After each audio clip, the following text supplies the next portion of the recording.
I said, boom, my nigga. This just motherfucking little shake off the plate, you know what I'm saying? The little crumbs. I ain't even opened up my receipt book yet.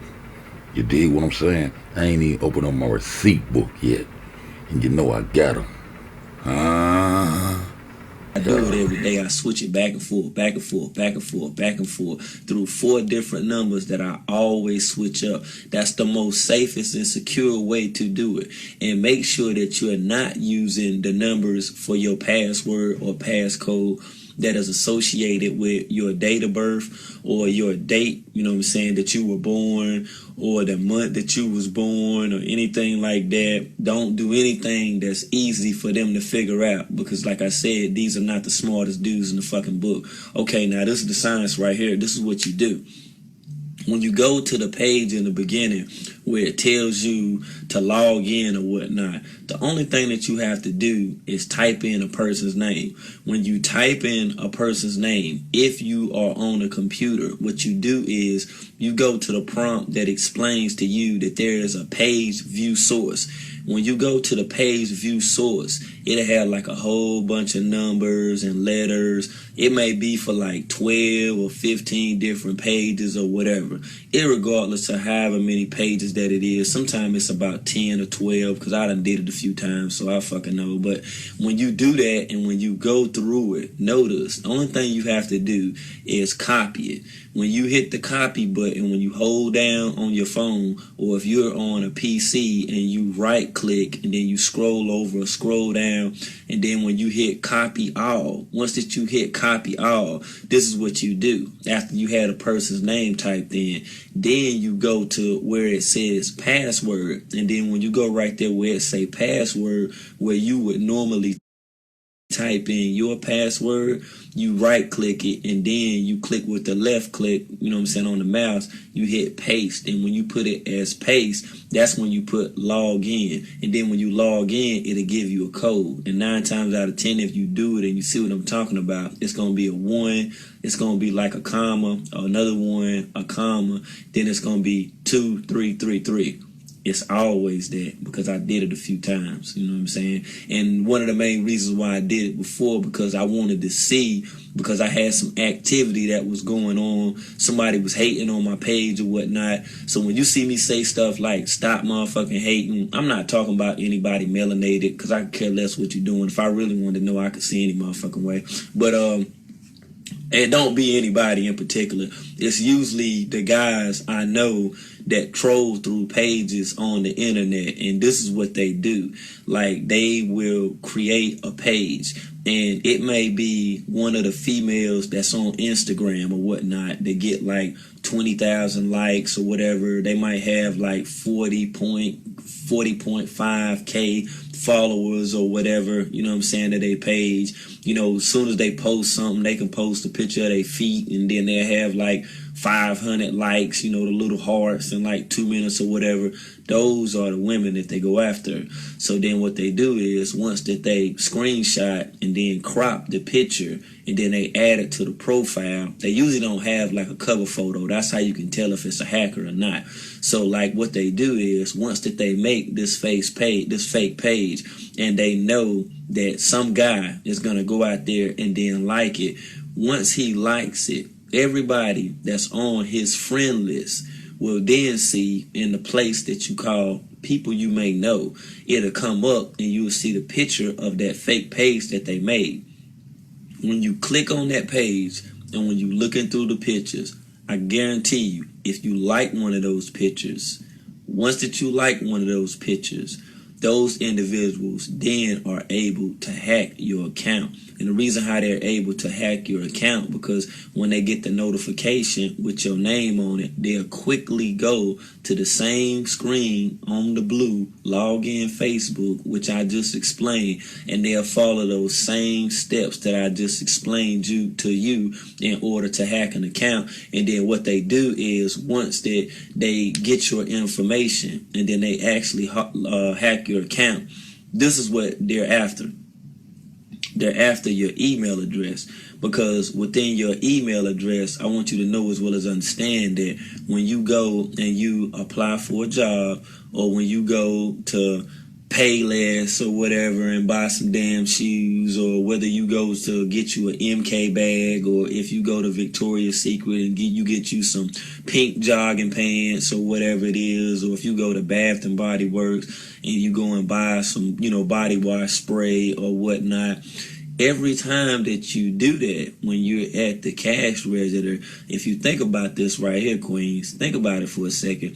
Every time that you do that, they always ask for your email address. And when they ask for your email address, know as well as understand that your email address very likely is linked to the account from the cell phone provider that has your phone number as well.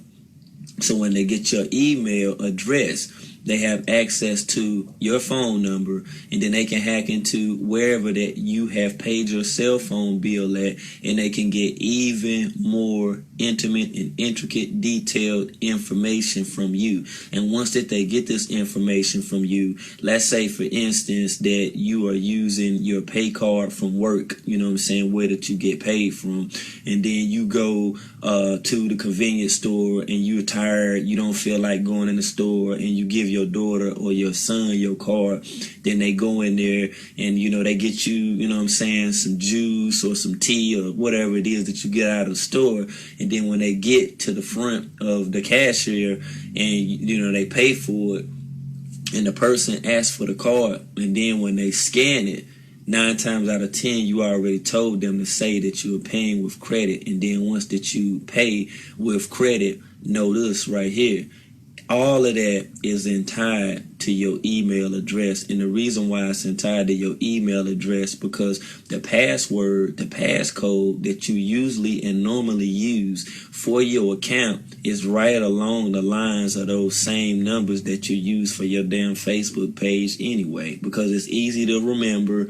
It don't take that much thought. It don't care if it's your first, second, third, or fourth child's birthday or birth name or whatever. You know what I'm saying? It's very close to that, and it's very easy for them to find out. So then once that they do have this information, when you log in to Facebook and when you put in your password, if they have a problem with finding whatever that your password is, the only thing they have to do is look through a search engine history of how many times that you actually submitted a password while that you was on Facebook. They can copy and paste all of those passwords that you ever used. Then they can take the information that they get off of that card. Then they can use it at a store as well and deduct money from your account. And the way that you usually can tell that somebody has hacked your page and they have access to your account, because when you start seeing deductions from your money, from your check that's usually on your card that you haven't used before, normally that comes from the hacker. And they usually buy a little frivolous stuff, like it may be like a charge, a deduction for like $8 or $10 or whatever, because they usually buying little stuff like SD cards, storage, disc or whatnot, the portable ones for your phone, real cheap stuff like that over in India, in those slumdog millionaire like areas where it may be difficult to get because of the price and the shortage of jobs that are there, because people are not that employed, within the urban areas or whatnot. That's what they use it for. And see, once that they get access to your account, their main thing that they want, now listen to me good, the main thing that they want from your account is your fucking data. And the reason why that they want your data, and the reason how you can tell, firstly, that they have gotten your data, because let's say that you're on Facebook and then you click on a video. You just want to watch a video. And when you click on the video, you see the little circle going around and around and around, and it takes forever and ever and ever to upload. The reason why it takes that long to upload because your data has been stolen without your fucking knowledge. And what they're doing is they're taking your data, they're turning around over in India, and then they're selling it to other people who are lucky enough to get their hands on a cell phone, and they're basically using your damn 4G. They using your damn data. You see, you done got tricked into clicking on shit on Facebook, like a pair of Nike Huaraches, or it might be a page talking about Gucci Mane supposedly had sex with some gay dude or whatever, you know, stuff like that that's trending, or anything in reference to Beyonce and who she has a beef with or whatnot. Pages like that, those fake ass pages. And once that you click on to them, that's giving them a trace. That's giving them cookies. That's giving them a trail. That's giving them gingerbread or breadcrumbs in order to follow, to get closer to you. So my advice would be, stop clicking on shit. You know what I'm saying? Like, straight up. If it's not somebody's personal post or whatever, stop clicking on shit. And the reason I'm telling you this, because we're in November and it's about to be December. The holidays are fastly approaching and people are looking for a quick come up. And it's not just the people that's in India that's stealing data. You have people that are within the states that are stealing and hacking your account for information, and they are turning around and then selling your account information to people over there who own cell phone stores, etc., etc. Think about it. When you go to the Boost place, when you go to the T-Mobile place, when you go to the Sprint place, when you go to the mass majority of cell phone providers in the area that you stay at now, if you take notice, there's a lot of Indians that run that damn store. You see what I'm saying? And the reason why that those Indians are running that store, because Habib and his mans and his mans and his mans and them are taking their money, and they're taking their money and they're chipping in and they're purchasing cell phone towers. And when they're purchasing the cell phone towers and they're charging you $45, $50, maybe $60 a month, you know, $60 for the unlimited plan or whatever, it's really not a fucking unlimited plan.